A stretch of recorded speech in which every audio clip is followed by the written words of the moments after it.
Você certamente já ouviu falar de Alcatraz, a prisão de segurança máxima mais famosa do mundo. Lá ficaram presos alguns dos criminosos mais cruéis e perigosos da história, até que ela se transformou em um ponto turístico e patrimônio histórico. No entanto, é preciso ter muita coragem para visitar a ilha, e nesse vídeo você vai entender o porquê. Alcatraz foi inaugurada, ao menos como conhecemos, em 1934, mas a história da ilha começa bem antes disso.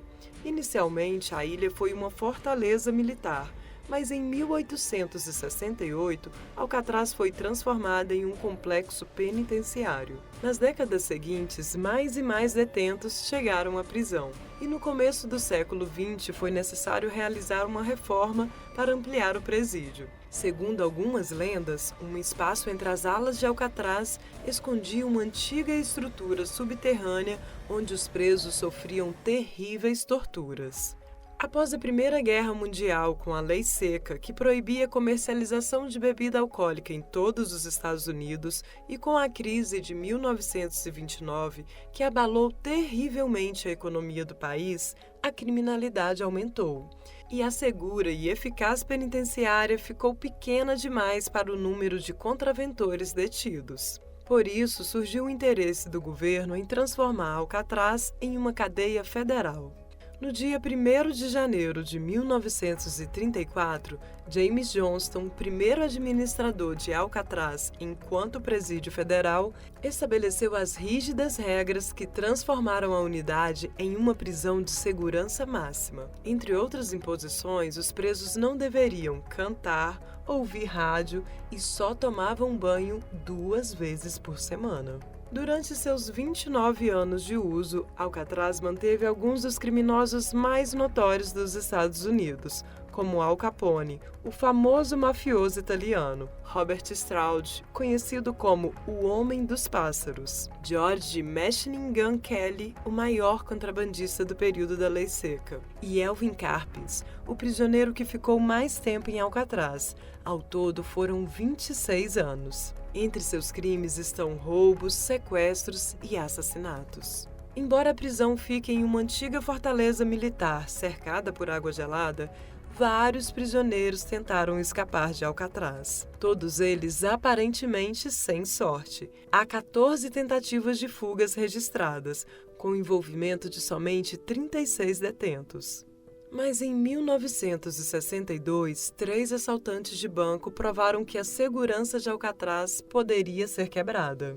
Clarence Angley, Frank Morris e John Angley escaparam da prisão isolada em uma ilha após pôr em prática um plano mirabolante. Eles usaram cabelo, papel higiênico e sabão para fazer cabeças de bonecos que cobriram com cobertores para fingir que estavam dormindo. E então fugiram por um túnel que cavaram usando colheres durante meses a partir das celas deles. A fuga, a princípio, deu certo. Os presos fizeram um bote inflável com capas de chuva e pularam na água em algum momento entre 8 horas da noite e 2 horas da manhã, de acordo com os documentos do FBI. Mas apesar dos esforços de busca, os homens nunca foram encontrados, o que levou as autoridades a acreditarem que eles acabaram morrendo afogados em algum lugar da Baía de São Francisco. Por isso, o FBI encerrou a investigação em 1979. No entanto, a polícia de São Francisco recebeu uma carta supostamente escrita por um deles em 2013. John Angley teria sido o autor e ele relata: "Eu escapei de Alcatraz em junho de 1962. Sim, todos nós sobrevivemos naquela noite, mas por pouco." Ele conta que os 3 sobreviveram e chegaram à terceira idade. Morris teria morrido em 2005 e seu irmão Clarence em 2008. Angley chegou a tentar um acordo com as autoridades. Propôs que ficasse 1 ano preso, contando que ele recebesse atendimento médico. De acordo com o texto, o assaltante teria 83 anos e estava com câncer. As autoridades fizeram análises laboratoriais para saber se a carta era legítima, mas os resultados foram inconclusivos. Até hoje, os fugitivos permanecem na lista dos mais procurados. Se eles tentaram fugir através de um mar gelado e arriscado, Você pode imaginar os horrores que aconteciam em Alcatraz. Foram menos de 3 décadas funcionando como prisão de segurança máxima, mas o tempo foi o suficiente para tornar a ilha para sempre mal assombrada. Há quem diga que a região já era amaldiçoada antes. No início, os nativos americanos acreditavam que a ilha era habitada por espíritos malignos. O primeiro diretor de Alcatraz, James Johnson, supostamente ouviu e viu muitos sons e visões estranhas durante o seu tempo patrulhando a prisão. Segundo Johnson, ele teria ouvido uma mulher soluçando enquanto fazia uma tour pela prisão em seu apogeu. Hoje em dia, apesar da oposição de alguns, a ilha se transformou em um enigmático ponto turístico e há quem se arrisque a visitar a prisão. Os visitantes citam especialmente a cela 14D, para onde os prisioneiros eram enviados como punição. Quem já visitou relatou sentir uma frieza crua envolvendo a cela, como se mais de um espírito ainda estivesse presente lá. E quando recorremos aos fatos, na década de 1940, um homem morreu na cela 14D.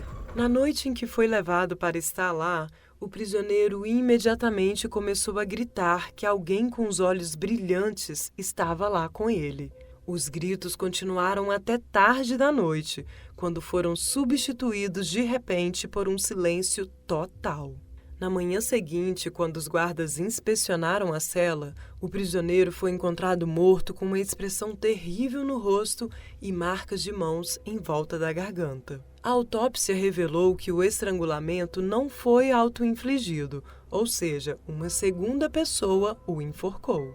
Um ex-guarda que trabalhava na prisão nessa mesma década relatou que os guardas frequentemente viam a presença fantasmagórica de um homem vestido com trajes de prisão do final do século XIX, caminhando pelos corredores de Alcatraz. Alguns suspeitam que esse fantasma tenha sido responsável pelo assassinato na cela 14D.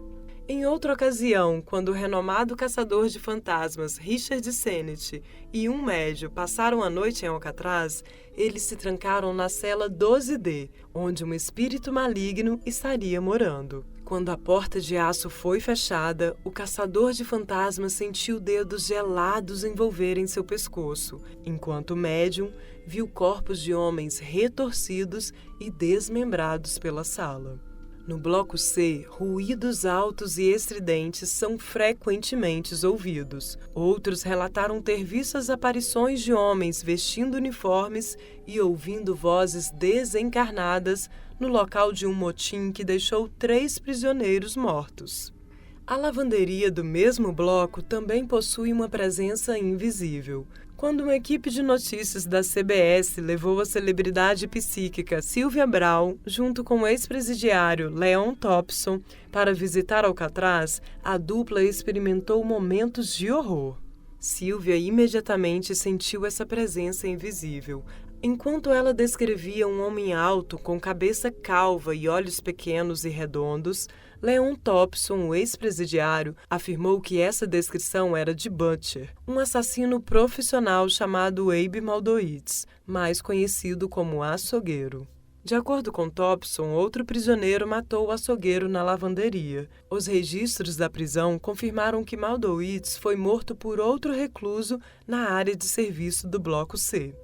Na antiga enfermaria do hospital, o pessoal do parque costumava ouvir vozes e também gritos de presidiários, que costumavam ficar presos a uma mesa até se acalmarem. Também é possível ouvir vozes no antigo refeitório. Entre os relatos, alguns visitantes também contam ouvir música de banjo vinda dos chuveiros. Al Capone passou seus últimos anos em Alcatraz tocando banjo junto com a banda da prisão. Por temer ser morto se ousasse tocar banjo ao ar livre, ele resolveu praticar o instrumento nos chuveiros. Talvez ele continue tocando até os dias de hoje. E aí, teria coragem de visitar Alcatraz depois de conhecer todas essas histórias? Antes de ir embora, aproveite para deixar seu like no vídeo e se inscrever no canal. Até a próxima!